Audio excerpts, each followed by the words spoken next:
I kill them with the no. Tell them say Vegas say so. That's right. So let's go down and make contact with Mr. Vegas. Good morning, Mr. Vegas.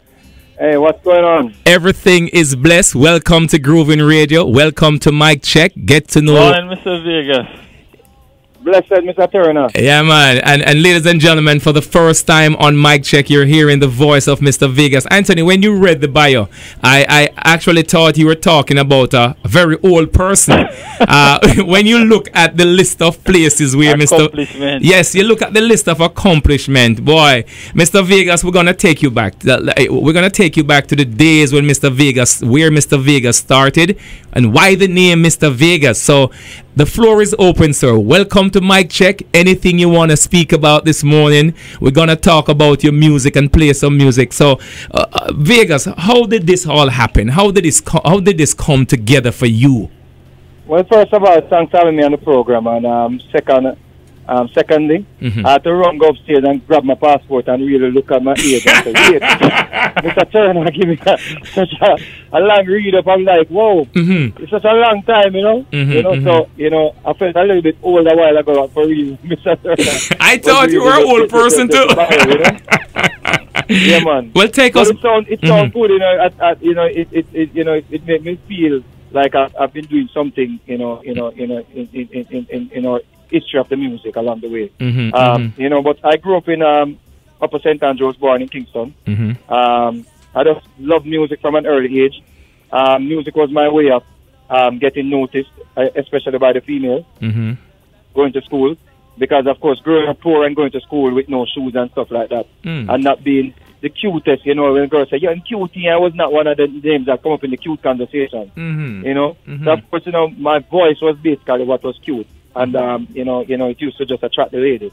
So my passion developed, by just trying to thrill the females. And, I just pursued music from an early age. The name Mr. Vegas came after I was playing soccer one day with my, friends and family. And they just thought I was the worst soccer player. And I actually played like a Las Vegas guy. So the name just got stuck on me from then, Wow. And, it was after years, it was just Vegas, and after years, Dan Youth, who was one of the main person that gave Mr. Vegas a platform, to let the people hear about Mr. Vegas, or see Mr. Vegas. Wow.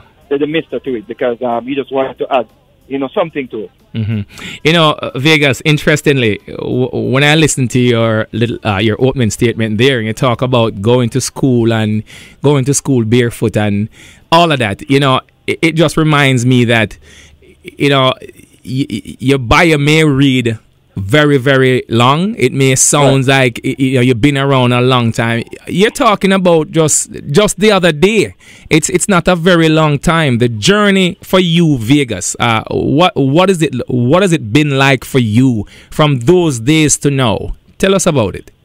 Well, I'm just grateful for the opportunity, and grateful that I'm still able to put music out and still able to tour. We just came back from Europe, and just sometimes I'm amazed by myself. If I could step out of myself, and look at myself on stage, I would be a major fan. Just the way after so many years I'm still able to rock a crowd. And let people feel the energy. But music all over, and working all over, it sometimes can be tedious.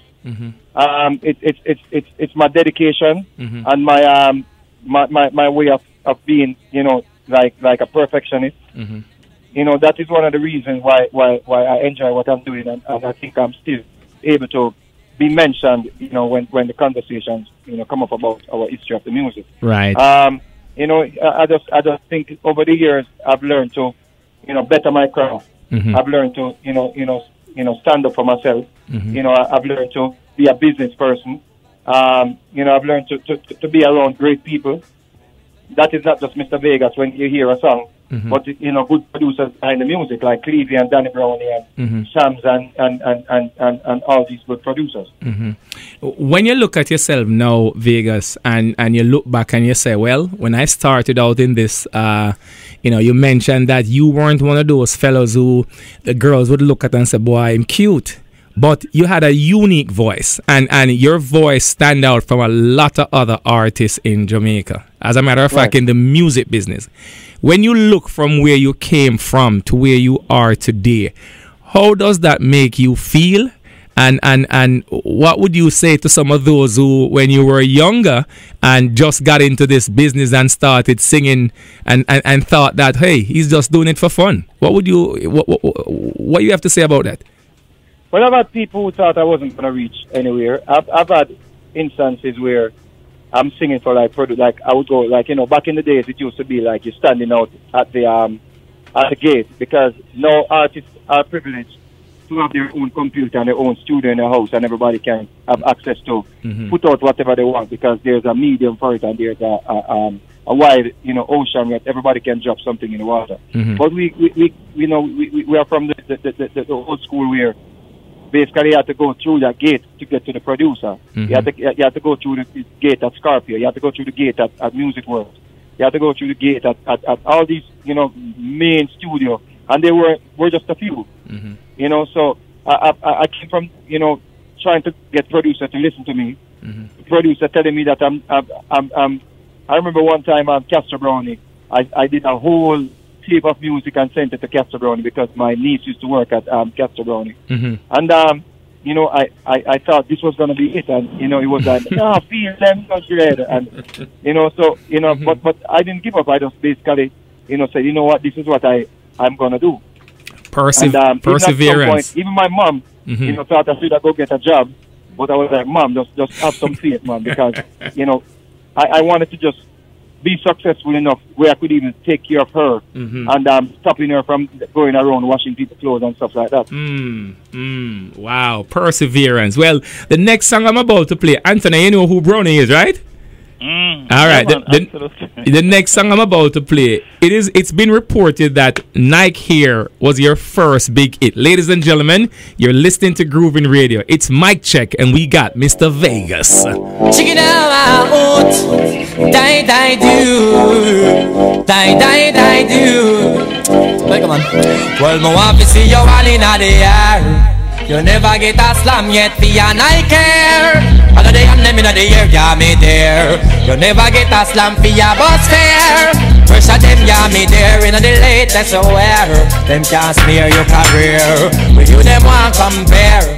This was 1997, Mr. Vegas. You now have your first hit song, Nike Here.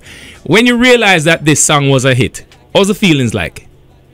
Well, that song, you know, Jeremy Hardin. After then you introduced me to Jeremy Hardin, and you know, I heard this beat right before a family member used a piece of iron to break my jawbone, and I had the beat, and for 6 weeks, you know, 5.5 weeks, my mouth was wide shut, you know, and I had the beat, and I was just there with the beat and messing with the beat, and you know, there was this story about this girl who basically gave a guy, you know, some loving, and he promised her a pair of Nike shoes, and she didn't get the shoes. So basically, the whole inspiration came off that. I went to Jeremy Hardin, you know, like in 5.5 weeks before the wires were supposed to be taken out. I went to the doctor and said, you know what, you know, I have to get this wires out, because Jeremy Hardin was about to release the beat, because Beenie Man had like this big song on the beat that everyone was talking about the song even before the song was released, and that's Zim Zim. So, you know, the business was like people who went to the studio and heard Zim Zim just was saying like, yo, Beenie Man have a song to release. You know, it used to be like that back in the days. You know, people used to just hear about the song before the song even released. So when the song released, it just boom, impact at the same time. And I went to Jeremy Hardin the same morning. The doctor, you know, reluctantly took the wires out. And I did Nike Here, and you know, I gave it to a few DJs on Stone Love, and you know, I just went to some parties and just saw the song, just people just getting mad over the song, and I was like, yo, you know, just felt like, whoa.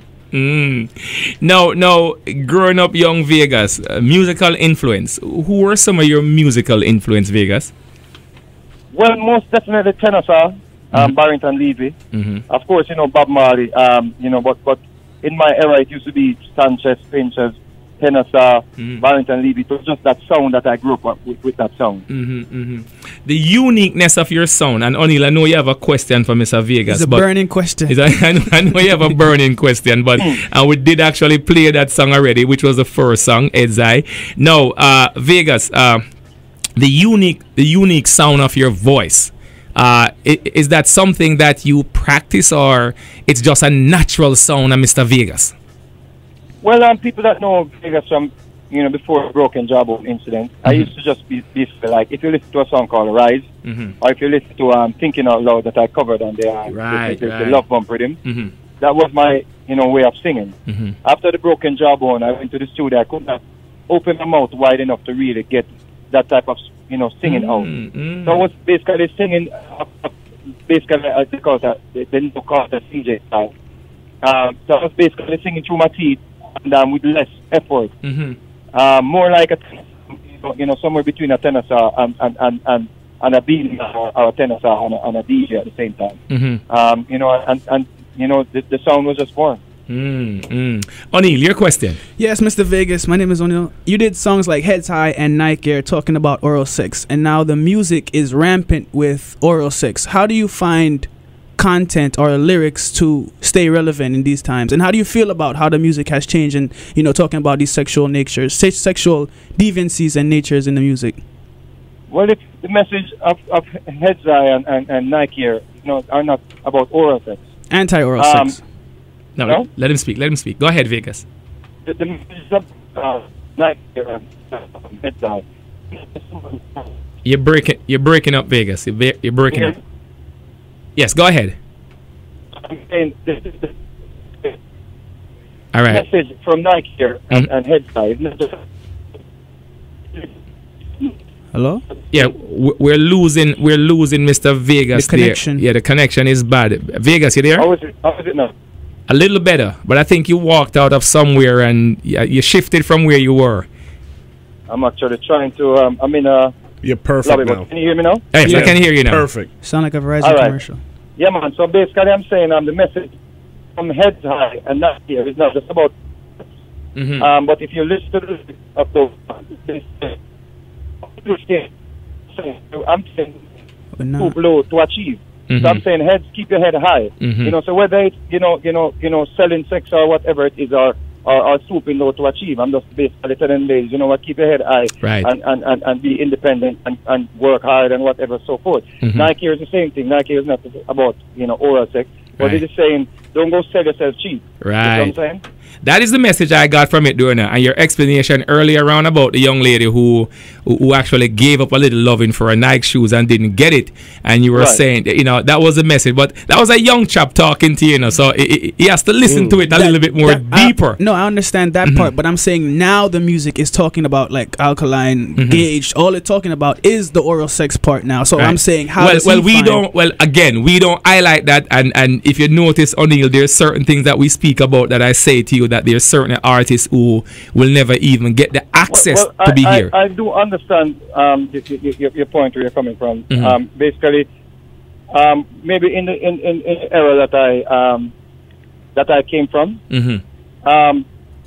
it was more like a subject that you could basically say people were more keeping stuff into their bedroom then. You understand? And I could not dare sing a song. I remember one time T-Steel had a song called "Do It to Me, Baby," and he went to do a concert in the country, and it was it was like chaos because people were not having that type of lyrics in Jamaica. Right. But it's a whole different world now, and the kids are hearing different, and the kids are seeing different, and the kids are listening to other genre of music, and they're hearing stuff in other genre of music that is working. And I think a lot of people get to come out, and express openly what they like and what they don't like. Ladies and gentlemen, you're listening to the voice of Mr. Vegas, and we say, take care of yourself now. Take care of yourself.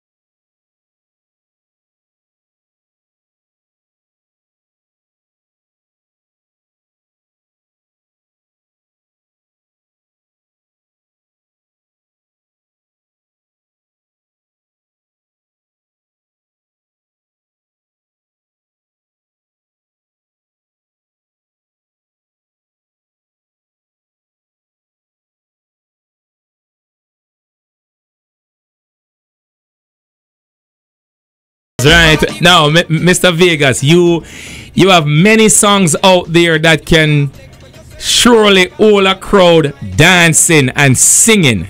Now, I'm gonna stick on this question, Anthony, because I remember Biggie Smalls have a song where he spoke about what teachers told him that he wouldn't turn out to be anything. And when you look at where you are today, Vegas, in your career, and you look at some of these songs, and when you're in the back of some of these parties and you hear your song play and you see how people react, how does that make Vegas feel?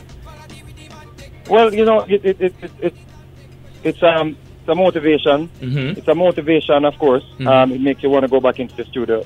But you know, my joy mm-hmm. and my greatest moments are, you know, just seeing people enjoying, just seeing people just dancing. I always, you know, I'm always the first is looking for a new concept, looking mm-hmm. for a new way to let people dance. Mm-hmm. You know, looking for something different. You know, mm-hmm.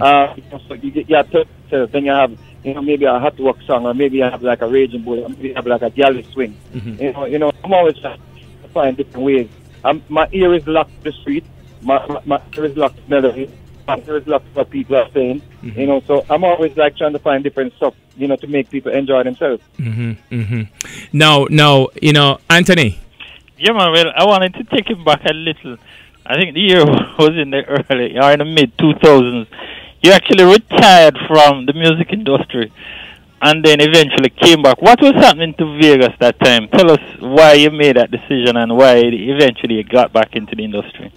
Well, I tried to walk away. You know, at that time I was really, really suffering. You know, my doctor in New York actually said had pericarditis, which is a fluid that is in pericardium, that holds the heart. And you know, I just think I was in the worst, stressful, you know, pain, everything of my life at that time. And of course, you know, sometimes you're around, you know, people and people question, you know, like, what, you know, it might be faking sickness or stuff like that. And, you know, it was just like, because I'm the type of person who, it doesn't matter what's going on with me, when the music and the light comes on, you know, maybe that's a good way to sum up my, you know, my name, you know, Vegas. Because when the lights come on, you know, I'm just ready to go. You know, it doesn't matter what's going on in my life. It doesn't matter what's happening with me. You know, so I've been on the road where I'm like can't even move. And when it's time to hit the stage, I'm on the stage. You know, I remember one time I was on tour, and I, you know, hit the stage in Washington, and you know, that was the only time. You know, I think people could see, you know, that I was basically in distress, and I went straight to the emergency room. So, you know, I came off stage. So, you know, I'm just that type of person, and I don't think I was not having the type of support around me.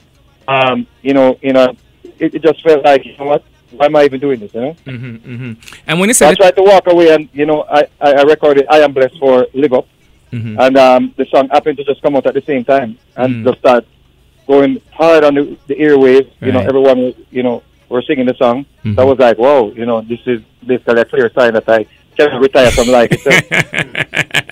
And Breadman, I have a question, but the fact that you spoke about, Breadman, hold your question 1 second. The fact that you spoke about the people around you, Mr. Vegas, and when you say the folks around you, I could interpret it as, you know, families and friends and management and everything, because this is a very tough business, you know. And I want to ask you a question after Breadman asks his question about a day as Mr. Vegas, your life, you know. So, Breadman, go ahead first. Morning, Mr. Vegas. Breadman here. Bless him. Well, before, when Russ Clem told me that we're going to interview Mr. Vegas this morning, I usually do my little research, and I said, let me just take a look at Wikipedia, even though that's not usually what I like to use to research. But I noticed there was something on Wikipedia where they basically said Mr. Vegas became increasingly in demand as a guest artist for acts such as Sean Paul. And I remember the first time I took you in live was when in college. I believe I was in Syracuse University, and they invited you up to perform, and you actually brought Sean Paul as your guest. And that's when I first saw Sean Paul. I knew about you before Sean Paul, so I just wanted you to clear that up a little for us about your relationship with Sean. How did you guys meet, and how are you guys now? Wikipedia misinformation? Of course. Go ahead, Vegas. Around you know, Wikipedia, you know, a lot of the things are not accurate on Wikipedia, you know. I met Sean Paul through Dan Youth again by Jeremy Hardin. That was Sean Paul's previous manager.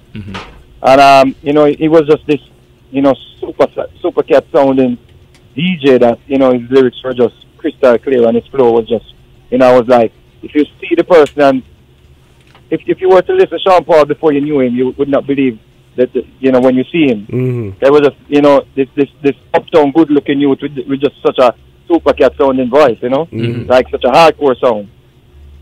And I was just there one day, you know, with the song Hot Girl Today, and a melody again, you know, came by ear, and I basically started singing, la la la la la la boom boom chile, and I said, DJ, here's the idea here, you know, I want this to be like home tea and cocoa tea, and Shabba Rankin, which one of them she love, you know.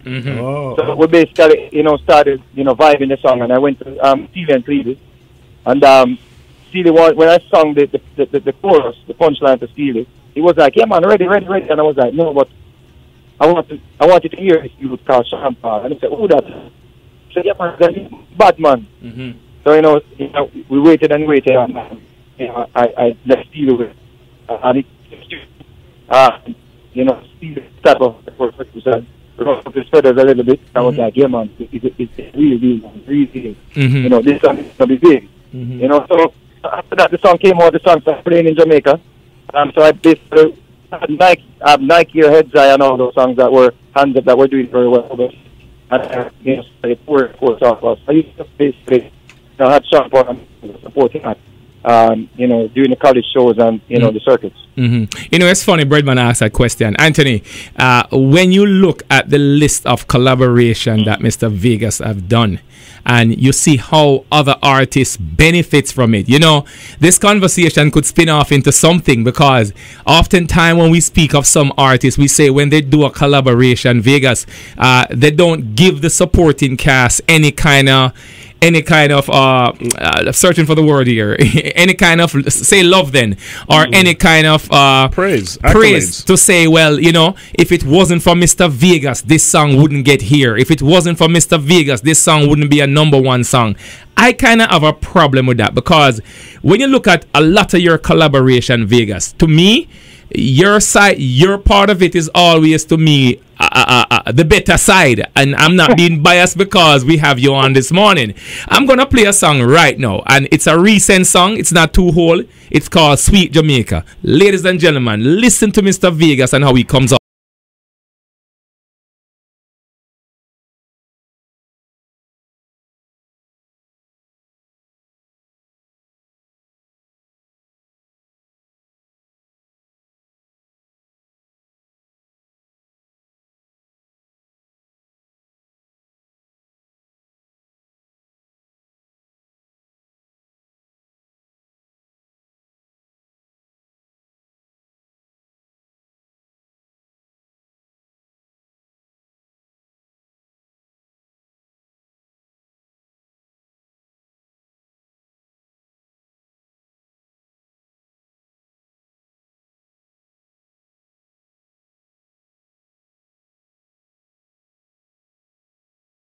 Stop this song right there, because this is a song that Vegas could have done by himself. It's about Jamaica. If you love Jamaica, show your hand. Sweet, sweet Jamaica. Yes, everyone else who played a part on this song did a very fine job, but the way you started this song, Mr. Vegas, this is a Vegas tune. No disrespect to anyone else on this tune. This is a Mr. Vegas tune. How do you feel, Vegas, when you listen to some of these collaboration and you see where some of these songs have taken other artists, like Breadman mentioned Sean Paul, and you look at the end result of Sean Paul, you say uptown youth, light skin youth, cute youth where people embrace. That plays a role in some people's career. You know that, right? All right. Speak on it, Mr. Vegas. Well, actually, the song, you know, the song was written just for Mr. Vegas by a girl from a writer from Barbados. You know, it was a collective effort with me and a writer from Barbados. You know, Jamaica, you know, was going through a whole thing with that whole Silver Garden system. And everyone was it was all bad news on the internet and all over the place, like Jamaica is the worst country in the world. And, you know, we just wanted to do something. You know, so the song, you know, was written for Mr. Vegas. But, you know, some songs just after a minute and a half or a minute just want something to uplift it. You know, just want something else to grab your attention, so you don't just get lost in, you know, the song. You just you know, sometimes you get lost in a song and it's good, you know, because you feel it in your soul and you get lost in the song. But you know, some songs you just need something else to just take you somewhere else. And I remember Josie Whale had, you know, a song called, you know, Sweet Sweet Jamaican. Yes. Yep. And I just, you know, started searching for Josie Whale. And of course, you know, Shaggy with the international, you know, brand. You know, we wanted to take the song internationally and show the world that Jamaica is not just about what's going on in Tivoli Garden. You know, so of course, you know, some songs, you know, could have, you know, been done by itself. But some songs just need that extra lift. You know, so everyone plays a major part, you know, with a collaboration, when I do a collaboration. Now, you have done quite a few collaborations, even with the great Marshall Montana, from Trinidad, Kevin Little, and I could go down the list of collaboration, Beanie Man, Sizzler. Now, is there something with you and these collaboration why so many artists? I mean, you've worked with Pitbull. And you know, for you to be a part of some of these artists' career, Vegas, what is it about you? Why you attract all these people to come to Vegas for a collaboration? I think if you look at Shabba Rankin and Supercat, Demand, with doing a concert, the demand for those artists are way up there. And if you look at other artists that maybe have more hit songs and maybe had a bigger name or just the same, you might not want to put them on a lineup where or give them the same amount of money or the same amount of props that you would give a Shabba Rankin or a Supercat, because I think the exclusivity of those artists is not everywhere you see them. It's not every time you hear them. But when you hear them or when you see them, you just want to hear them or want to see them. So I think with myself, it's not every song is not every artist is not. It's when I'm doing a collaboration, you know, it has to be something good. You know, it's like when I get the opportunity, I take full advantage of the opportunity. We're not leaving the studio until it's shot. Then, you know, in our world, we have to say, yeah, man, it's shot, it turn up. So we're not leaving the studio, and if we do it on our ears that we have around us, if one person or two persons are feeling it, then there must be a reason why that one person or two, you know, people not feeling it. Wow. So, you know, when we get the opportunity, we put 150% in the opportunity. When we got the remix to do with Beyonce, you know, I went to the maestros, you know, Danny and Clevie, because, you know, those producers, they have a history of making hits. You know, so we went to the maestros and make sure we got it right, and Beyonce was just blown away. You know, the same thing with my jam with Pitbull. It's the same thing when we did the track with Marshall Montana. We were in the studio for days with Marshall Montana, and we just made sure we got it right. Now, you talk about Beyonce, Anthony.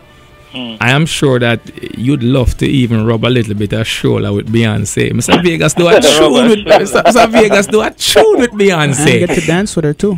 And what? Dance with her too. Mr. Vegas, you dance with her up on stage? Well, I wish. I wish I could get that close. I hope Jay-Z not listening. Yeah, I hope Jay-Z is not listening. In the background, though, is a 2015 tune, My Jam. My Jam. Mr. Vegas for Mic Check. The remix.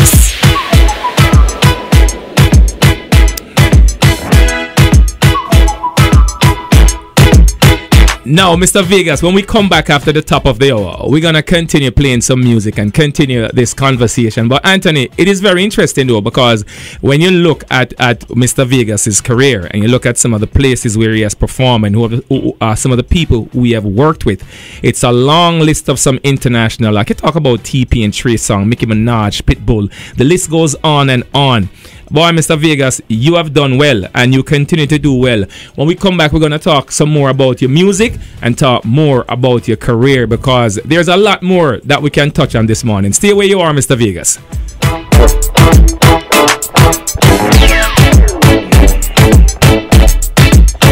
And you know, O'Neal, you as a young fellow in this business, I think you would like appreciate Mr. Vegas music more, because I see how you get excited when some of these beats get on. What your thoughts so far on Mr. Vegas? I was raised in America as a Jamaican kid, so when I was growing up, I didn't get to really hear the dance hall like how it is now. So I grew up listening to Mr. Vegas. I started learning how to dance with Take Away Yourself, Raging Bull. You know what I mean? So I'm very happy to even be talking to this man is a great experience. Breadman, as we go up to the top of the hour. Well, Mr. Vegas, I like I told you, I took him in the first time when I was in college, and when I got into this business, the first show I ever did, Mr. Vegas probably remember, was a show called One Jam, and he had to be on that show. He was he was my headliner. Vegas and Marshall.